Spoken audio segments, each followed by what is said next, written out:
হাতের কাজ স্কুলে দেখাতে হবে। তো স্যারের তো হাতের কাজ না, হাতের কাজ হচ্ছে সব মায়েদের।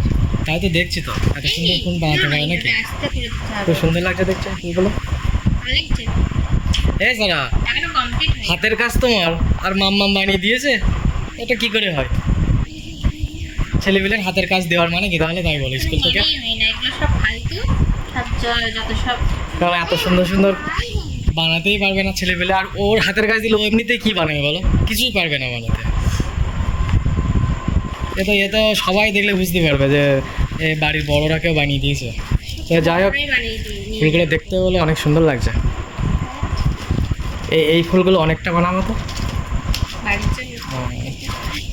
তো গাইস দেখো ফুলগুলো কেমন লাগছে, দেখে একদম অরিজিনাল মনে হচ্ছে, আর্টিফিশিয়াল ফুল সেটা মনে হচ্ছে না। দেখো না, সত্যি একদমই ক্যামেরায় তোমরা দেখে বলো কেমন লাগছে বলো। একদম অরিজিনাল ফুল মতো লাগছে না? বিশেষ করে এই হলুদ আর এই পিঙ্ক কালারের যেটা আছে, এই ফুলগুলো অনেকগুলো বানাবো, তো বানিয়ে একটা ফুলদানির মধ্যে রেখে দেবো, খুব সুন্দর লাগবে দেখতে।